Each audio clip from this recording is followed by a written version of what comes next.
Good afternoon, residents of Cedarfield. Good afternoon, team members that are either watching now or tonight. And good afternoon to the families. We appreciate you tuning in here on June 10th at 3 o'clock. Format for today is simple. We probably will only have a 30-minute live chat. Yours truly has some administrative things to discuss about our Cedarfield Forward 3-phase plan. We have Dr. Shear and Ann Hopper here for a Navigating COVID segment. And then Margaret has some spiritual words of well-being and some really, really great news to share. So I'll kick us off here and talk a little bit about our 3-phase plan. Probably 3 of the most frequently asked questions that Renee and I are receiving in the last week is, number one is, how's phase 1 going from our perspective? Renee, how's phase 1 going? Renee gives us a thumbs up. And you know what? That seems to be the sentiment of everyone around the campus, residents, families, and team members alike. Everyone, I think the majority of folks feel like we have a good plan, and the sensibility of the restrictions or the opening of certain amenities makes sense for us in phase 1. And so probably we're pretty comfortable right now. So the second most frequently asked question is, when are we going to move into phase 2? And the leadership team was talking about this morning. We consulted with the Department of Health, the epidemiologists of the Department of Health. We consulted with our Pinnacle Living Office, and we even did a surrounding survey of some of our friends across organizational lines here within the retirement community world in the city of Richmond. And we are going to move into phase 2 that first week in July. July 1st, which happens to be, I think, a Wednesday or a Thursday. We will move into phase 2.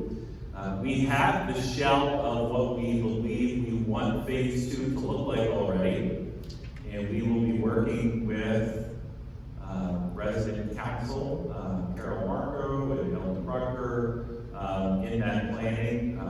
We're going to schedule a meeting here for the beginning of next week to look at what that shell looked like when we created that 3-phase plan in the beginning of May. So we're going to dust off phase 2, look at the reality of what's going on, and then add some more color into that plan. We hope to roll that out the last week in June to everyone so everybody can see it in a very similar format that Renee put together for the first phase. And then the third most frequently asked question is, why can't we just have any visitor come on the property? This makes no sense.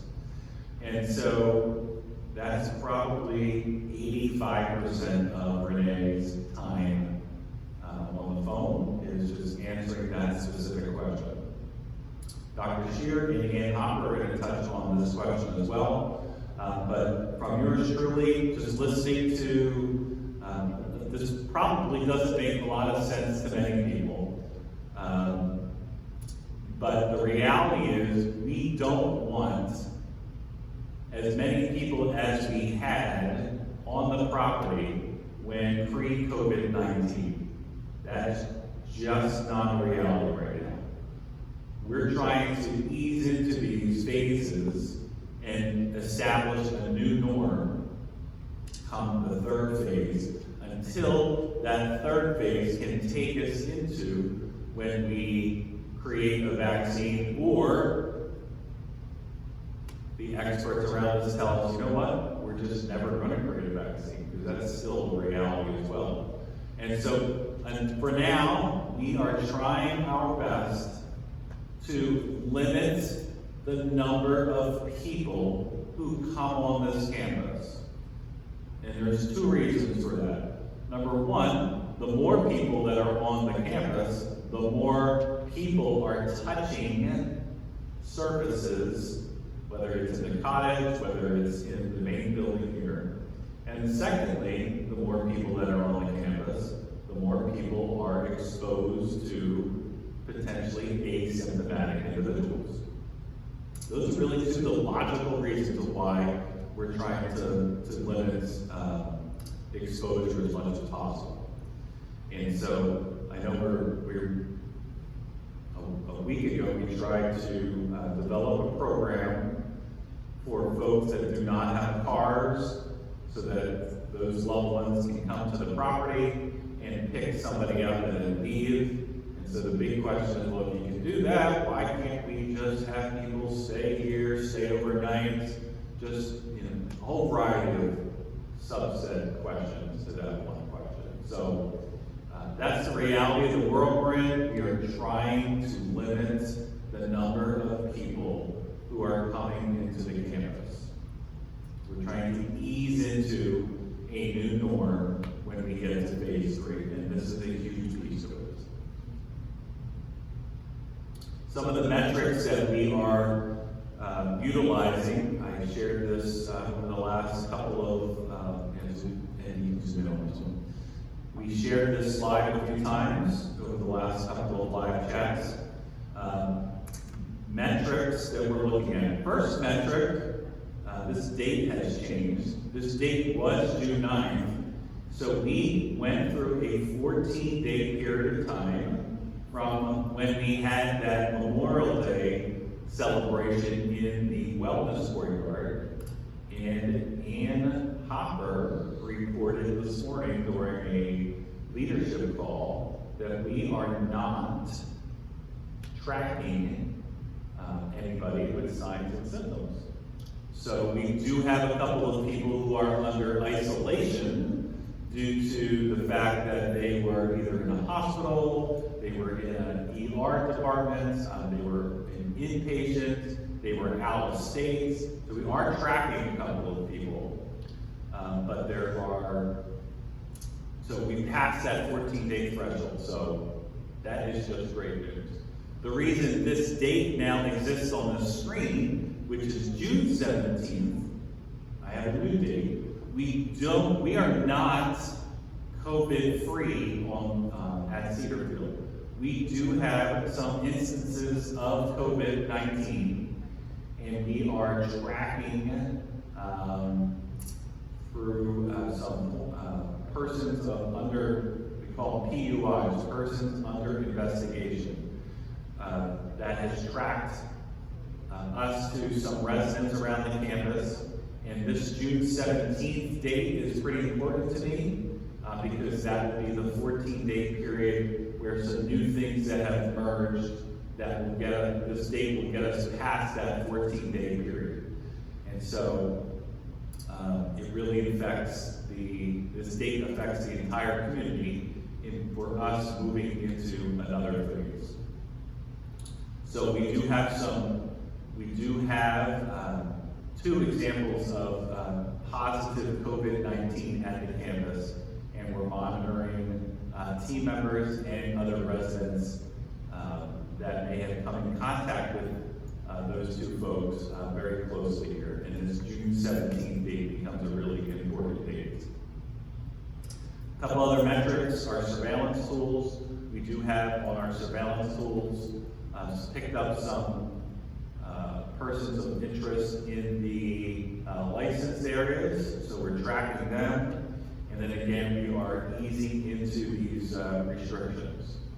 So this is our dashboard. If anybody has any questions about this dashboard, please feel free to either call anyone on the executive team. Feel free to call Dr. Bashir or Ann Hopper, or you can certainly call the administration department, and we will answer any of your questions about this dashboard.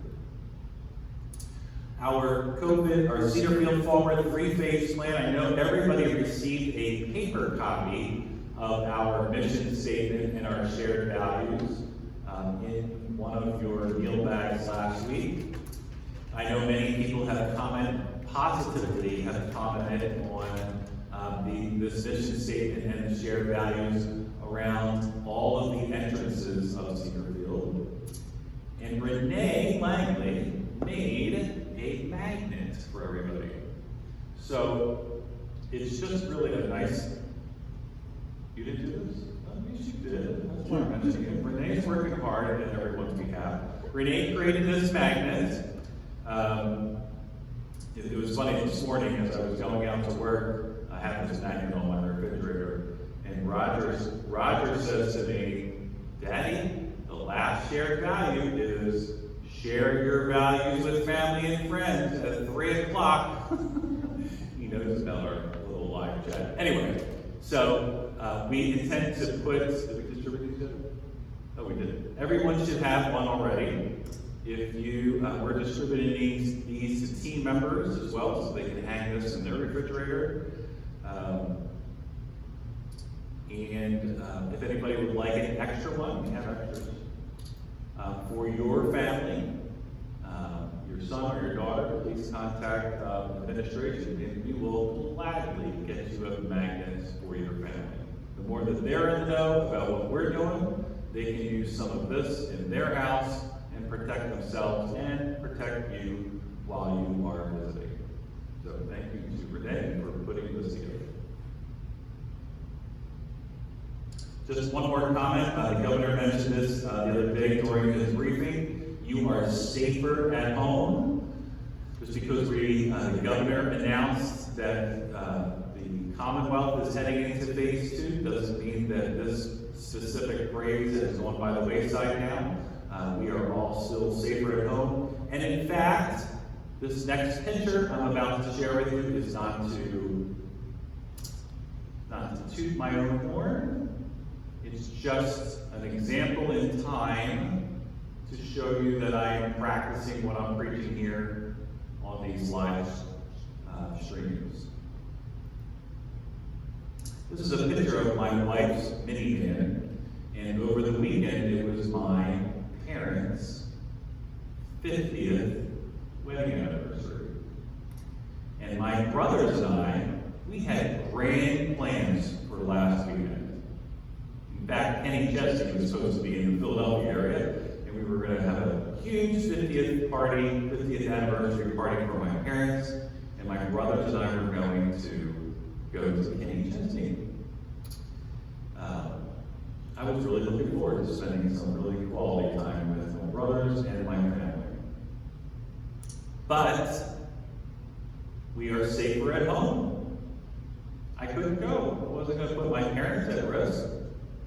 I thought about pitching a tent out on my front lawn, bringing the kids with me, but you know what? That whole infection control thing probably could have snuck in somewhere. So we said, you know what? Let's just scrap the whole weekend.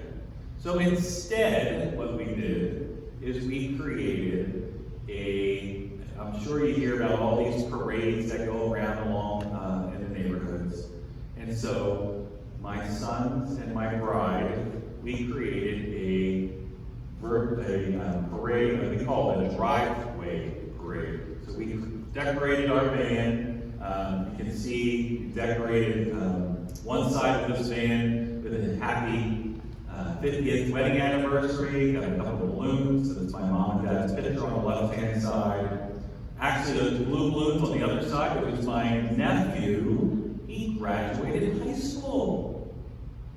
So proud of Roman Shaw. He's listening to this tonight. He listens to them, all these live streams. He graduated high school. He's going to Penn State University in the fall to study art history. I am so proud of my nephew and the person that he has become.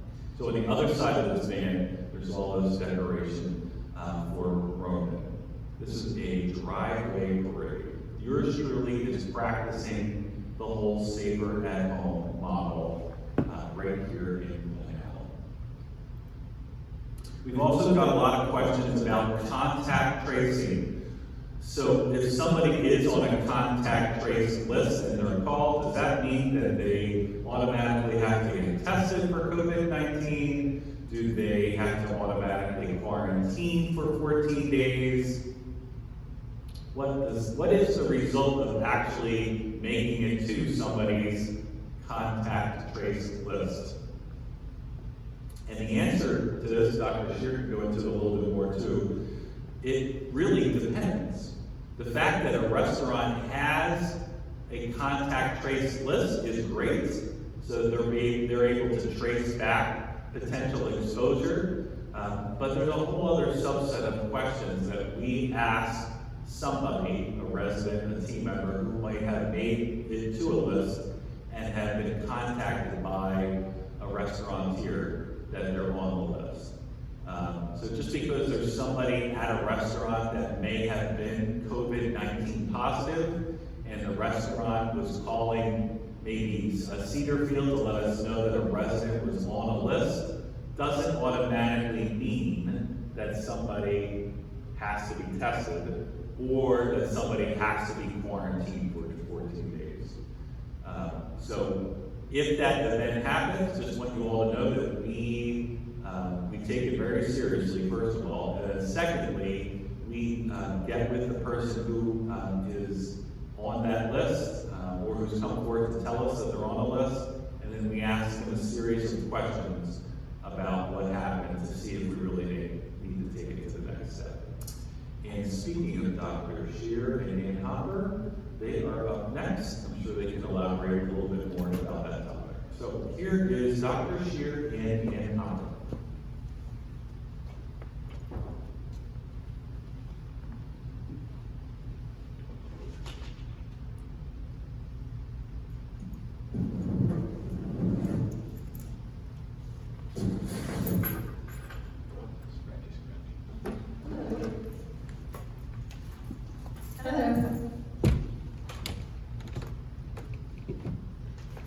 Hello, everyone. So I think this will be kind of a quick question and answer time this time, correct? There wasn't too many questions that were asked. Hopefully it means because we've gone over everything in the past, but otherwise, if you do have any questions, feel free to call in, and we're happy to kind of answer those as we get them. All right, and we'll get started. What is this asymptomatic spread all about, or not spreading? So there are, it's very difficult to know what the accurate information is, and we are learning new things every day. So there have been some recent articles and press about that it being less asymptomatic spread than we originally thought. However, the articles that I'm reading are still saying, 50% of spread is from quote-unquote asymptomatic carriers. What I think that means is that there's also a lot of spread of a symptomatic person, but they don't know that they have, it's just prior to them getting really sick yet. So they may have had a little bit of a cough, but no fever, they didn't think they were sick. And that's a really high period of time when that spread occurs. And it's usually, 1 to 3 days prior to the fever, prior to the muscle aches, prior to that classic symptoms. And that's when a large amount of spread occurs. And that's even what we've seen here. It does not take a lot of the virus in order for somebody to become sick. So even if there's not that many asymptomatic spreaders, again, they can infect multiple people. So although it doesn't seem like there's a lot, or there may be articles coming out saying there's not as much asymptomatic spread as we originally thought, it is still significant. Okay. All right. What does it mean to be quarantined? So, I think, we've seen the signs on the door, with some of our patients that were, we've had symptoms, or they've recently come from the hospital, or, we've been, increasingly worried about. I think Michael alluded to, that with the, contact tracing, a lot of this is really self-recruiting, and it is your own responsibility. There's no laws that we throw you in jail, if you didn't report, but I think that, you have a responsibility to those around you, and I think that ultimately it is, it's your choice. And so I just want to emphasize that although, you may be on isolation, or you may be quarantined, that doesn't mean that there's anything, wrong with that, or wrong with the person that's under quarantine. It just means that they're being monitored. And, we're here to support you, so we really want you to be able to feel free to let us know when you're on those lists. Cedarfield doesn't get a call every time. They may be calling the resident themselves. So, it's just really important that we maintain open lines of communication, and that we're here to be a support for you. Right. And we still have it if they're out of Virginia or in Northern Virginia, what Michael was mentioning, the hospital, that type of thing. Yeah, and it truly is a self-quarantine. It's not a monitored quarantine a lot of ways. And it's the reason why we say 14 days is if you have no symptoms by 14 days, the likely, the viral load at that point is very, very low. So, at that point, you don't need to go further. Right. All right. How about these tests? How reliable are the tests? So, at the beginning of all of this, we heard a lot about, the tests being faulty, especially the CDC's tests. I think the original tests were faulty. The newer ones have much better results. I do think that, from what I've heard and seen, a positive test is truly positive. Negatives there's not a whole lot of false negatives or false positives. Now that changes when it comes to the retesting, and we're finding more out about that day to day, so it's, again, not everything is known. Right. All right. And here's another one to go along with the test. What's the difference between the COVID test and an antibody test? So, the COVID test that we order is a PCR test, which is a fancy way of saying it detects for the virus itself. It doesn't say how much viral load you have. It'd be nice if those tests were readily available, because that would tell us, kind of how transmittable you are. Unfortunately, I don't think those are available to the public. So I only see those really in studies, and mostly from the Asia studies, where they've had a little bit more time to get all of those available. The ones we do here are PCR testing, so it shows active disease. Antibody tests show more that you've had it. It doesn't say if you are currently symptomatic, if you're currently infectious. So the antibody tests at this time are not, and there's a lot of false testing in an antibody test. That's not the same as a PCR test. So the PCR test, we can kind of rely on those results. The antibody test has not been well monitored or well controlled, so those are not recommended at this time. Yeah, I think I heard 40%. So that's not very high. I wanted to go. Yeah, and I worry about people thinking because they got an antibody test that they're immune, or they have, an immunity to it when they may not. Right. not truly recommended at this time, because I think that you can then. Let your guard down too. What? Let your guard down too. Exactly. Now is just not the time for that. Right. Okay, I think Michael touched on this one too. When can visitors or my family come see me? I get that a lot too. Yeah, I know last week we kind of talked about, it's a big sacrifice. What we're asking is a big sacrifice, and we are seeing, decline because of not having access to our families. I don't think any of us are saying that this is easy, but we are saying that it's necessary.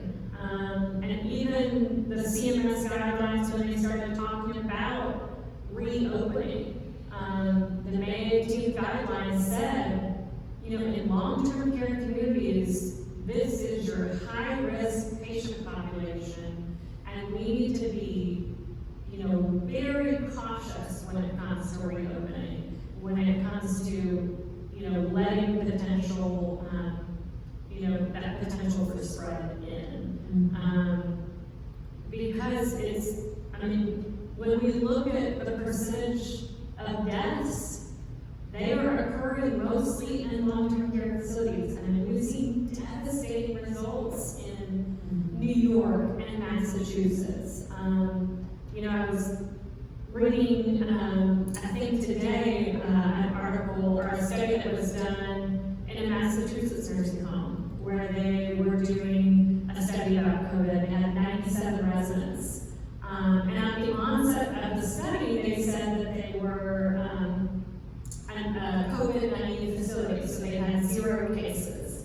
And then they did mass testing, and they tested all the residents. And by the end of that study, which was more than just a few days, this was a few weeks, they were 85% positive. That's Massachusetts, where obviously the incidence is much higher than here in Virginia. But that kind of goes to show that it's we may have COVID even here and not know it. So I think that there is a high likelihood that as Virginia opens up, we're going to see more of it here. So it's just really important that we maintain that caution, that we maintain our, strict infectious control policies, and that we kind of adhere to the sense of protecting our fellow man. Okay. And I have one announcement. The D-Wing is going to be opening up soon. And I just wanted to let you know that we're going to ask our new residents we're going to have temperature checks every day. We're going to encourage the safer at home, which is what we say to everyone. I say it to myself every day. And then we are going to ask the questions about symptoms, have you been anywhere? Yeah, that's kind of 14-day. Right, exactly. Reporting. Right. I think that's great. All right, and that's all I have. Anything for us, Mary? We're good. All right. We'll see you next week.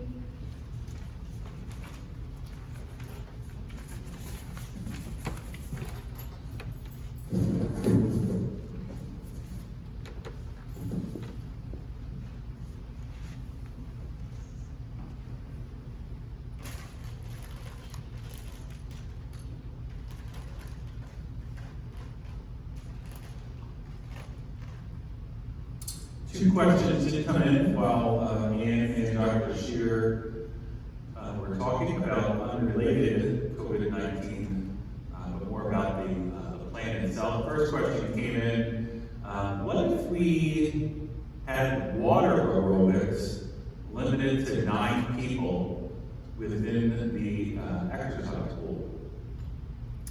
And I know that Elizabeth is working with Matt Dameron on looking at that option so that we're utilizing the exercise pool more than just a couple of people swimming. But but looking at that pool for its intended use, while keeping the locker rooms locked down, but yet, like I said, utilizing the exercise pool for its intended purpose. They're also looking at the spa and the jacuzzi. I know the governor's plan at this point says not to open spas and jacuzzis. So they're also looking at the timing of potentially opening that amenity to the community. And then the third question that came in was, can the housekeepers use their vacuums? And the answer is yes, they can. They have a allotted time frame for each cottage and apartment during the first phase. So if that's something that's important to you for them to vacuum, and they have the capability of doing that. Sharon and the team developed a very strict guideline for them to clean those vacuums after each use, so that you can be rest assured that that piece of equipment is cleaned before they would even go into another accommodation. So I think those would be any other questions? One more public service announcement. Please wear your masks. It's really critical. It's our best defense against the spread. We just had our first resident meeting, philanthropy group, led by Alice and Zach. We just had our meeting with 10 residents, 12 people inside of Chatterbox, and we were all wearing our masks even during a meeting. So it's just critical that we're all wearing our masks. Chesapeake Bank is coming back on Monday. So Jenny will be here, so please welcome her back. She'll be here at 9 o'clock. I know she's anxiously awaiting to see every resident that has an account in the bank.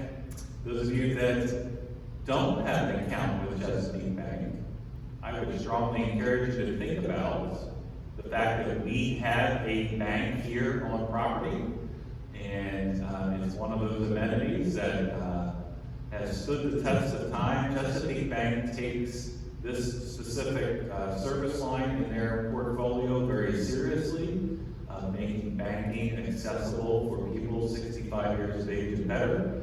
And so if you don't have an account with Chesapeake Bank, I would just encourage you to go talk to Jenny next week and take advantage of the entire array of services that would be at your fingertips, just steps away from your apartment or cottage.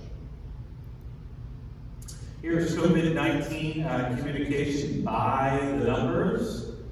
We have 65, this number has changed from the last reporting period. We have 65 residents that have been tested. 9 residents have been tested positive over these last 14 weeks. 93 team members have been tested. This number has also changed since the last reporting period. And 10 team members over this last 14 weeks have tested positive.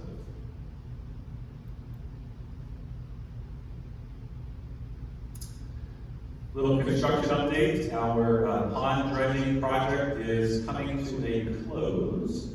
One of the most frequently asked questions about that project is, if I'm standing on the deck outside of the clubhouse, I can't see that beautiful excavated pond now because of all of the growth in front of it. So we are looking into that with the county. As a reminder, there are wetlands that surround that pond all the way down to the real end of the lane. And so we are just feet away from protected wetlands, which is why it took us so long to get the permit to begin with to dredge the pond. We had so many layers to go through. So, but we are looking into what is the realm of possibility in that protected wetland to trim back a couple of those bushes and or some of those low hanging trees, so that people who are on the deck of the clubhouse can enjoy the pond. Garden beds, Beth Burrell and Jack Johnson are working very closely right now with James River Landscaping, who happens to be our partner in this venture. We have water now out to that site. They are tying in electric, and they are working on a plan, I believe tomorrow, not a plan, but they're working with the James River landscapers to determine when they're going to bring in the garden beds that they already have made in a warehouse. And they're working on the timing of delivering the garden house to its location. So all of that is in motion. I know many people don't see anything out there, but Beth and Jack are working hard to further put the plan in motion to make that space a reality. And we've received a lot of comments about, now that we're nearing the close of D-Wing. D-Wing will open on Monday. Hip, hip. Hooray, thank you, Eddie. Which is the third main phase of this master plan expansion. Households being another. Households are on target to open in the construction company will be finished hopefully by the end of November. We will furnish the building in December and hope to occupy that building in January. So that's the latest of the dates for the household building. We've come so far. Holy smokes, we have come so far. It's been 3 years, and we opened a few restaurants. We renovated an atrium cafe. We renovated a billiards room. We created a team member dining space, a whole new outpatient therapy space. We opened up a $10 million Pathways to Wellness building, and now we're opening up 27 new apartments for people to add to the culture of Cedarfield. We're looking so forward to Mrs. Seal and Mr. and Mrs. Reynolds joining us next week, Monday and Wednesday respectively, of the first two folks to occupy D-Wing on the second and the fourth floor. A little segment for families here, near and far. Jack Johnson, our maintenance director, told me just minutes before he came into this live streaming that our visitation vistas, there will be 2 of them that will be up and running, hopefully by tomorrow. And so the neighborhood leaders and the clinical leaders will be working with families on potentially scheduling visitations if those sites are, if those vistas are ready by tomorrow. So look forward to some information coming out from the neighborhood teams. Again, we're going to do our daily live chats here on Wednesdays at 3 o'clock. If anybody has any questions or comments, I think we have a question coming in. What's that question? Visitation visitors are just for the health service.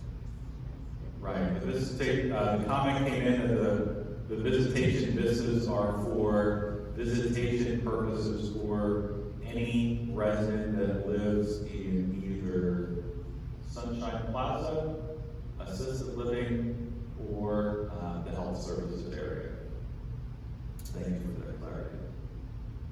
Okay, unless we have some questions that will linger in, we have a very,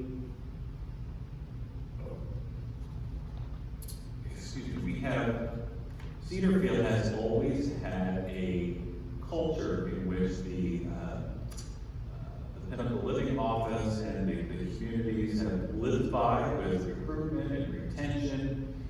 And right here at Cedarfield, we call that the PEAK program. There's a specific mission of enriching life's journey a vision statement of helping people age through a continuum of care without any barriers. And we have many other set of shared values. And we have a nomination form for people to fill out. If residents or team members or families see a team member exemplifying our mission, vision, and values, you can feel free to write the story. There's a committee that meets every month. We review all these stories and determine what celebratory event should happen for that team member. And so tomorrow, everyone in their dinner bag will have a nomination form.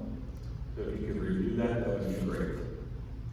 In the meantime, as we are live streaming right here, there is a team member being recognized for a mission award. The mission award is an award that is given out by the administration, the leadership of the community. There's 12 of us on that team. We review these nominations and see if the story fits the mission of Cedarfield, which is a rich life journey. And so there's a team member that's receiving an award as we speak. I just want to thank Judy Johnson for authoring this nomination form.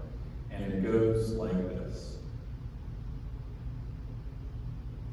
Dear Lisa James, Lisa is a certified nursing assistant in the health services area. I want to thank you for your tending, loving care for my friend, Lee Bradshaw. I understand you worked extra shifts to be with him up towards the very end. This means you left your entire family in order to give comfort to him. You slept here many nights. This act has given me and his family great comfort. He was a big man, but he liked to have gentle care. He appreciated the care he received from you and made you a favorite. You have a special gift of service and caring. We are blessed that you came into his life, especially during this difficult time. Please know how much I and the family appreciate you. Best wishes to you in the future. Please always pursue this precious gift that God has given you. So thank you, Ms. Johnson, for writing this up. Lisa is being presented with her mission award as we speak. There was another story that came in. Again, similar process. This nomination came in, and we voted on whether or not this story should fit one of our values. We have a value called the hospitality value. And so Kristen Morris said is being presented as we speak with the hospitality award. And the story goes like this. Kristen is a charge nurse in the central household of Cedar Woods, which is the 4th floor, our nursing home. She embodies the values of Cedarfield in everything she does. When a resident needed some products that our pharmacy couldn't supply, Kristen went out on her own time and purchased the product for a resident with her own money. Kristen did not ask for reimbursement, but we ensured she was later reimbursed. When an independent living resident was getting ready to leave the health center and go back to her independent living apartment, Kristen worked with this resident every day to ensure she can manage her new onset diagnosis of diabetes. Kristen even offered to type up a calendar for the resident so that she would no longer need the reliability of just remembering to check her blood sugars once she went home. This resident appreciated Kristen so much, she still to this day frequently calls the residents in her independent living apartment to check on her and ensure she's doing very well. Every resident in the Central household knows it's going to be a great day when Kristen is their nurse, because she knows them, she knows their preferences, she knows their routines, and she knows their heart. So congratulations to Kristen, congratulations to Lisa, thank you for giving us all good reasons to look up to you. Then this is my last announcement. Yes, it is. Last announcement, can you zoom in on the setting? Since we are going to open up D-Wing on Monday, hip hip. Hooray. Thank you, Eddie. We are going to have a different type of opening ceremony. So on Monday at 9:30, apparently it's going to be pouring rain all day long. We had intentions to go outside and do a socially distant ribbon cutting / blessing of the building. But because of the weather, we're going to do something a little bit different. We do want to celebrate the milestone dates of opening up an entirely new wing. And so on Monday at 9:30 a.m., we're going to have a blessing of the building and a ribbon cutting ceremony.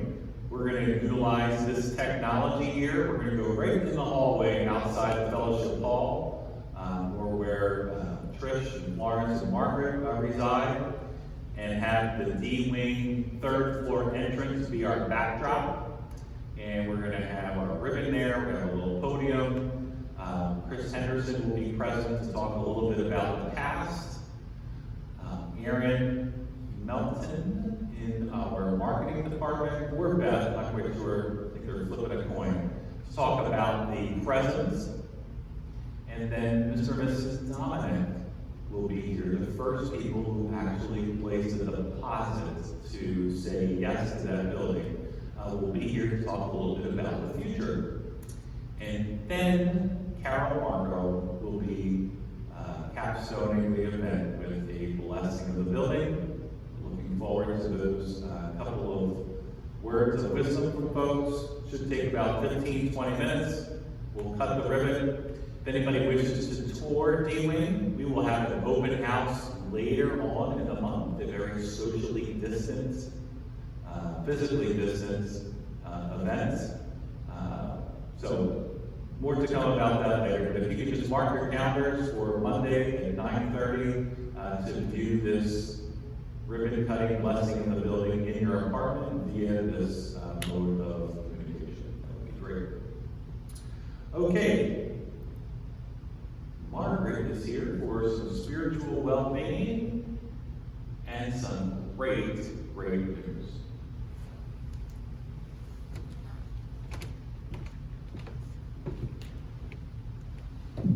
Thank you, Michael. Good afternoon, everyone.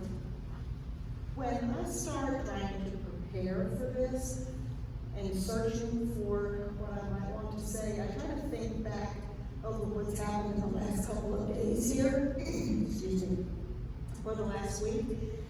And it's been a big deal that things have slowly started opening and opportunities are slowly presenting themselves. And it was not at all unusual for people to have different reactions to all of that. Some people are just ready to burst right out of their apartments, and some people want to take things a little more slowly. So I was trying to think about that as I chose some brief words for this afternoon. And what I found, it's not really a poem, it's just a collection of thoughts, and the author is unknown. But this is what they have to say. One who fears failure limits one's activities. Failure is only the opportunity to begin again, more intelligently. No one can go back and change a bad beginning, but anyone can start anything at any time and create a successful ending. If you wait to be happy, you will wait forever. But if you start to be happy, you will be happy forever.